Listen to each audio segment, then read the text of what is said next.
Welcome to this week's episode of the Modern Mentor Podcast. I'm your host, Rachel Cooke. Today's episode is all about turning rejection into big opportunity. Rejection is a part of life, and it's a punch in the gut when it happens. But let's talk about how you can use the experience to your unique advantage. My dad has this adorable habit of throwing his back out. It happens a few times a year, laying him up and leaving him in agony. So when he called me last week to report his latest dalliance with back pain, I attempted to brighten his day with some silver lining thinking. Well, I said, at least you're not missing out on anything this time around. Your whole world is in quarantine. He responded with a growl, which led emotionally intelligent me to conclude that maybe he just wasn't in the mood for some silver linings. Sometimes you just want to stew in self-pity. But sometimes the silver lining is the thing. And I stand on the side of insisting that something that may feel painful in the moment can actually be a good thing, or at least a not so catastrophic one. And rejection is one of those things.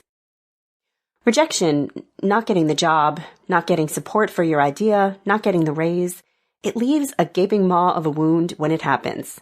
And that's not just in your mind. There is scientific research that shows we may experience the pain of rejection as real physical pain. But if you can lick your wounds efficiently, there really is good to be found in rejection. You just need to harness its power and use it to your advantage. So let's talk about how you can do this. First, separate you from the thing you wanted. There's this expression I love that goes, you can't fit a round peg in a square hole. A round peg presumably serves an important purpose, it just doesn't fit in a square hole. The same logic applies to most professional moments of rejection. When you're faced with a no, start by recognizing it was not a rejection of you, the person. If you didn't get the job, likely it means the fit just wasn't right. Possibly a different skill or set of experiences was required for the role. Maybe a candidate with more years of leadership or knowledge of a particular program or system turned up. Their experience doesn't invalidate yours. It just aligned better with that particular opportunity. So when you're faced with a no, start by recognizing it was not a rejection of you, it was about the fit. Just focus on finding that square hole. Next, get meaningful feedback. Sometimes rejection comes to you as a form letter or a gaping silence. But if your no comes from a human with a voice, then take the opportunity to ask for feedback. If the rejection was painful for you, and by the way, totally okay if it was, then let a bit of time pass before you go on a quest for feedback. The messenger or decision maker may not be their most objective if you show up as highly emotional or defensive. So wait until you feel ready to approach a conversation rationally, not emotionally, and then ask for feedback. If you were rejected for a job, were there particular skills the winning candidate had that you didn't? Did you maybe say something off-putting in the interview? If it was a product idea that prompted the no thank you, was there something missing from your pitch? Did you get the target audience wrong? Was there lack of clarity in implementation? Did the idea seem too labor-intensive, or maybe it was just the wrong timing? Oh, and the dreaded rejection when you ask for a raise? A friend of mine recently went for it. She asked for more money, and the no felt like a punch in the gut.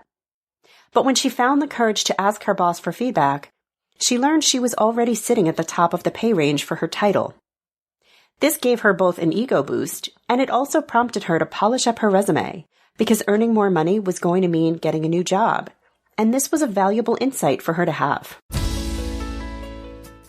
Next, take action. After you receive a rejection, take a moment to recognize that you're now in a position of power. You may not have gotten the job, but by asking for feedback, you know what's needed the next time an opportunity shows itself. And all of your peers that didn't take the risk of applying don't have that information. This is now your advantage, so put it to good use. What insight can you put into action? Is there a skill you need to start building, or do you need to practice interviewing? What did you learn about what made another candidate more compelling than you, and how can you close that gap for next time? Consider signing up for an online class or raising your hand to sit on a committee at work. Or start applying for external jobs just to get the interview practice. Alternatively, you may have received feedback that inspires you to choose a different path altogether. Years ago, I applied for a job I thought I desperately wanted. It went instead to a colleague of mine. And when I asked the hiring leader for feedback, she told me they chose the other candidate because of her project management certification. Boy, did I dodge a bullet there. I can manage a project, but a project requiring an actual certification? This is not for me. So the action I chose to take was to find a new ambition. And I did. Side note, I run my own business today, so that worked out well. There are no right answers here. Your job is simply to take insight from the feedback and put it to good use. This is how we turn rejection into rocket fuel. Next, stand in the spotlight. If a tree falls in the forest and no one is around to hear it, does it make a sound? I'm still really not sure. But perhaps a more practical and maybe less philosophical question is this. If you take action on the feedback you've received, but no one knows you've done so, have you taken effective action? Visibility matters here. Maybe your boss told you he's choosing not to fund your product idea because he's not convinced it will meet a critical need for your existing customers. Okay, so what action are you taking? Maybe you're planning to delve into some customer research, doing interviews, or capturing the needs and problems they describe. Great idea. But once you've done it, be sure to circle back with your boss to share the insights you've gained. By taking this step, you're not only sharing valuable information with your boss, but you're demonstrating the accountability you've taken as a result of his feedback. The next time your boss is in search of a great idea and someone who's going to be thoughtful and methodical in running with it, I'm willing to bet your name will be at the top of his list of contenders. So now the time has come. I hope you're feeling ready to put yourself out there, because whether you get a yes or a no, you can be ready to celebrate the outcome. Have a question I can answer? Check out all the links in my bio for the ways you can reach me. You can also visit my website at leadabovenoise.com or follow me on the Modern Mentor podcast page on LinkedIn, where I share exclusive tips, videos, and musings. Join me next week for another great episode. Until then, thanks so much for listening and have a successful week. Modern Mentor is produced by Dan Feierabend, edited by Karen Hertzberg, and supported by the rest of the Quick and Dirty Tips team, which includes Michelle Margulis, Morgan Ratner, Emily Miller, and our Vice President of Podcasting, Kathy Doyle.